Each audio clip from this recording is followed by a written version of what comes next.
So let's start the third part of our consumer behavior chapter.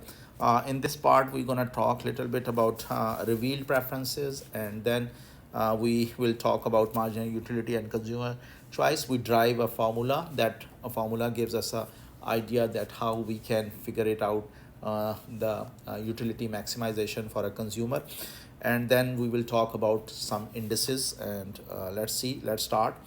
Revealed preferences. Revealed preferences, if a consumer chooses one market basket over another, and if the chosen market basket is more expensive than the alternative, then the consumer must prefer the chosen market basket.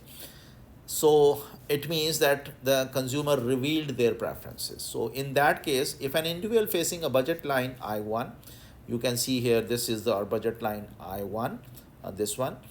Uh, Choose market basket A rather than market basket B. So we see here the market basket A is choosing. A is revealed to be preferred to B. Likewise, the individual facing the budget line I2 chooses market basket B, which is then revealed to be preferred to market basket D. So, whereas A is preferred to all market baskets in the green shaded area, all baskets in the pink shaded areas going to be the preferred to A. So, we can say here. Facing budget line I3, the individual chooses E, which is revealed to be preferred to A because A could have been chosen. So, likewise, facing I4, the individual chooses G, which is also revealed to be preferred to A, whereas A is preferred to all market baskets in a green shaded area. So all market baskets in the pink shaded areas are preferred to A. So that's the way that if in certain situation the revealed, if we know the preferences of the consumer beforehand, so we can create a pricing model or a way that we can generate more profit with their revealed preferences. And here is an example, like this workout gym, or so when budget when revealed preferences for a recreation, so the consumer is consuming $100 over 1 week for other recreational activities, as well as amount of money spent on gym for exercise. So we see when facing budget line I1, an individual chooses to use a health club for 10 hours per week at point A.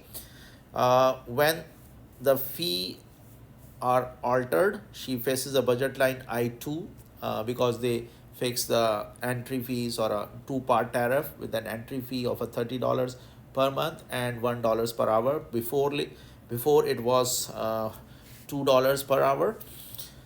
Uh, yeah, 4 hours, $4 per hour. So we can see here, $4 per hour means 25 hours maximum, and spending $100 all on other recreational activities. So we can see in the second way of charging the money for this recreational exercise facility is $30 per as a fee per month, or per week, and that $1 per hour. So when she is then made better off because market A can still be purchased, as can market B, which lies on a higher indifference curve. So by this way, what is happening that with this new budget line, with the new change, she can still buy this much combination of other entertainment, other recreational activities, or exercise, but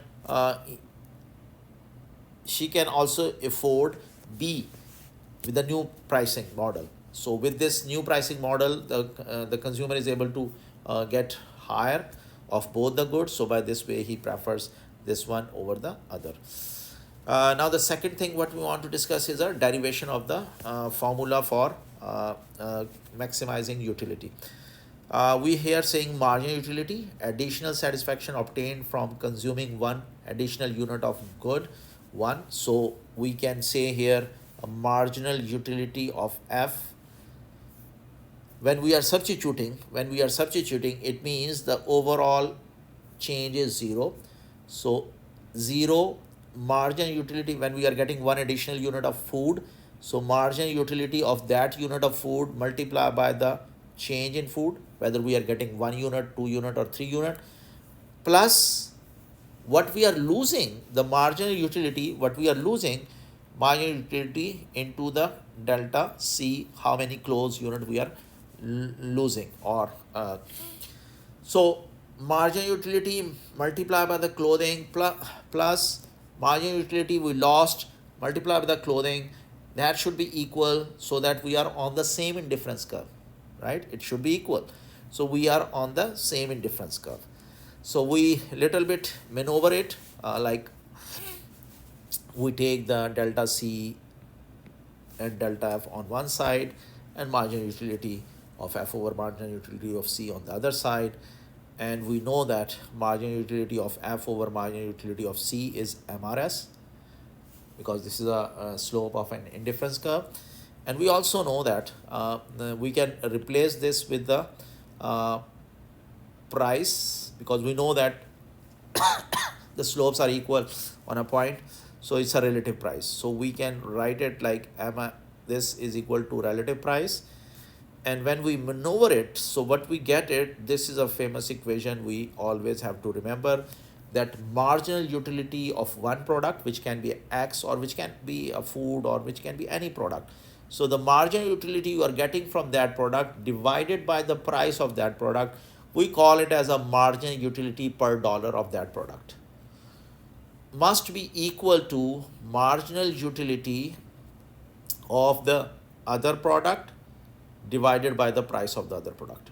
For example, if you want to write it in general format, right, X and Y, so it should be equal. So if there is any inequality exists between them, then the consumer has to adjust the consumption of these two goods in order to find out their maximum utility combination.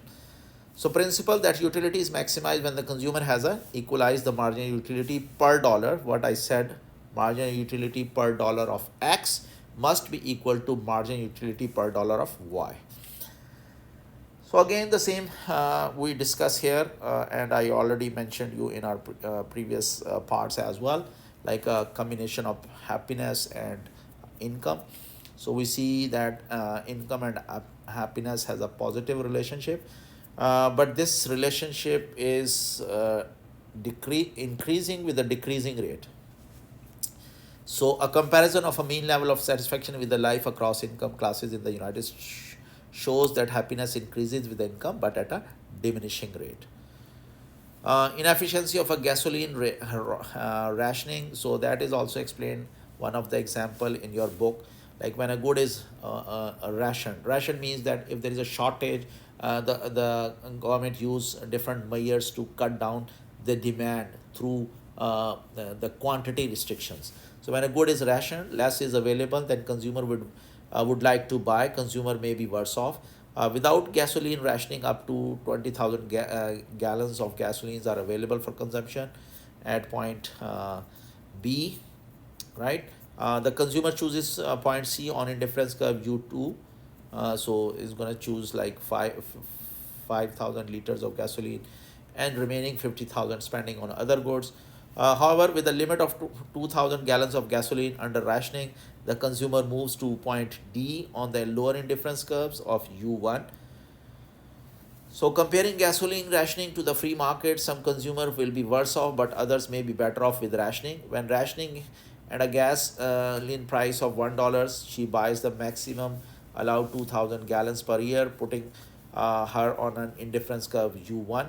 Had the competitive market price been $2 per gallon, who with no rationing, she would have chosen point F, which is lies below indifference curve U1.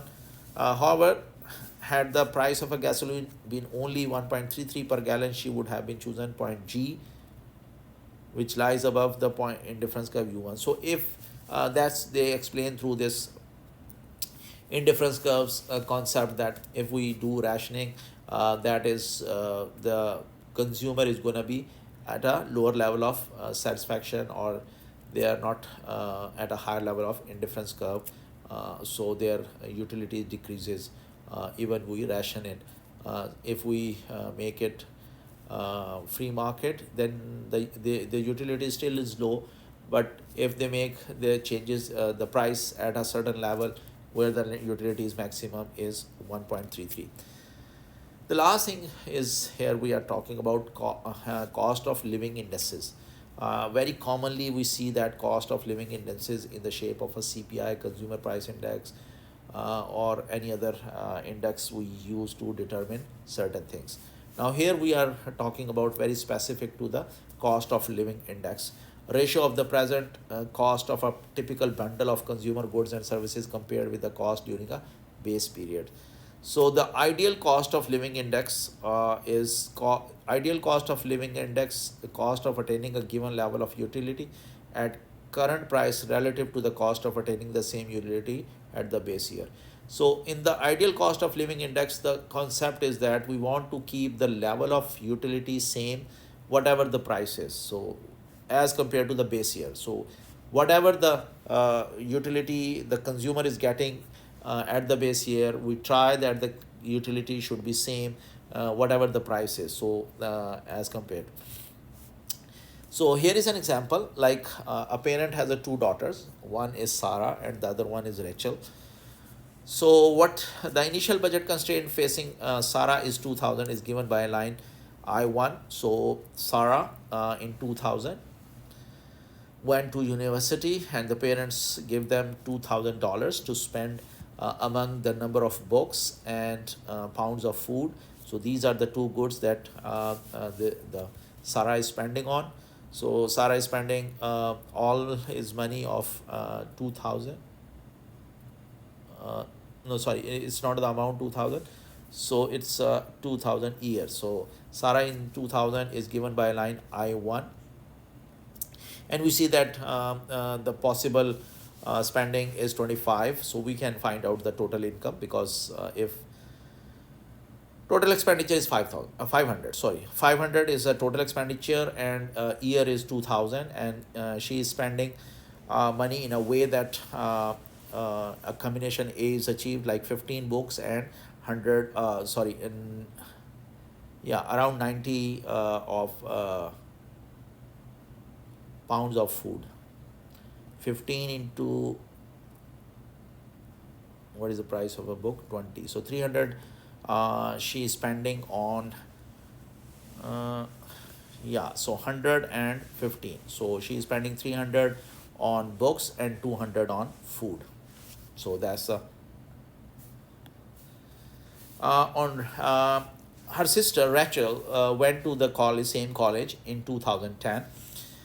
So after 10 years, now she is having a budget in a way. Now the number of books she is buying is 6, and the pound of food she is buying is 300. What is the price of a food? Is 2.2, and the price of the book is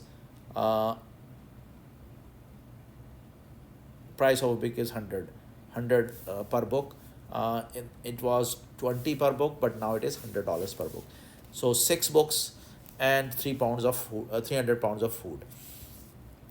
Now the ideal index cost of living index is saying that we have to provide them both the same level of income so that their utility is same. So what we want that they both are on the same indifference curve.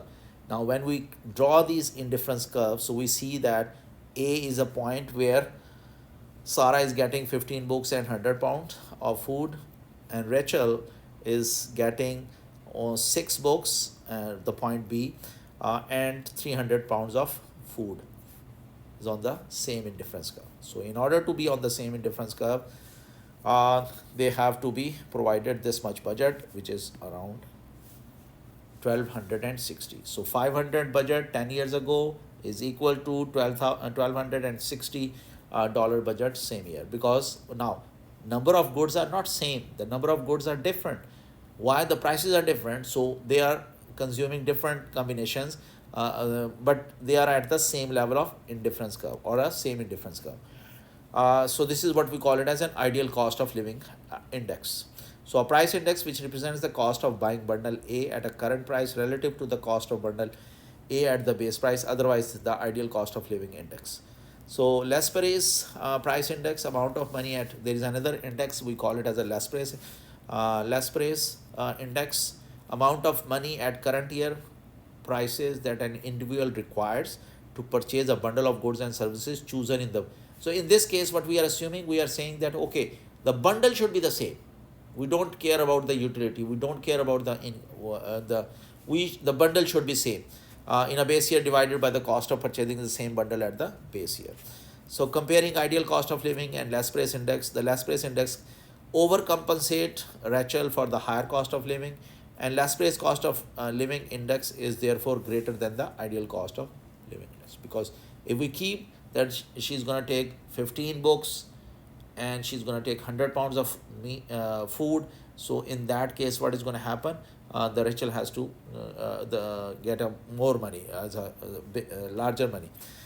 Then the third index is Pache index, or we call it as a Pache index, amount of money at current year price that an individual requires to purchase a current bundle of goods and services divided by the cost of purchasing the same bundle in the base year. So just as the last price index will overstate the ideal cost of living, the Pache will understate it. So they keep it like, okay, we will give you this much money, 500, whether you are able to buy it or not. So it means that they're gonna understate. It assumes that the individuals will buy the current year bundle in this base period. There is another way, fixed weight index, cost of living index, in which the quantity of goods and services remain unchanged. Price indices in the United States, which we can say chain weighting, chain weighted price index, cost of living index, that account for a change in the quantities of goods and services. So there is a biasness in the CPI, consumer price index, which we normally use to in order to measure the inflation in the country. A commission chaired by the Stanford University professor Michael Boskin concluded that CPI overstates inflation by approximately 1.1% percentage point, a significant amount given the relative low rate of inflation in the United States. So this commission chaired by the university professor of Stanford is saying that even we all over the world, the governments are using CPI to measure the inflation, but they recommended that CPI, because of this what we discuss about Pache and Lasperis index, is going to be overstating the inflation. And how they are overstating, it's around 1.1%. So approximately 0.4% point of the 1.1% bias was due to the failure of the Lasperis price index to account for change in the current year mix of consumption of the product in the, because you know how they calculate CPI, they always keep a one market basket, and all the time they are getting new prices of those baskets and representing that this is an inflation rate. This is the change in the price from the previous period. But they are ignoring the fact that when the prices change, the consumer change the bundle. So they are not changing the bundle. The basket is same. So for that reason, we are saying that CPI is overstating the situation. So this is all what we want to discuss with the reference to the consumer behavior, and I hope you enjoyed it. So stay tuned for other chapters, and thank you. Bye-bye.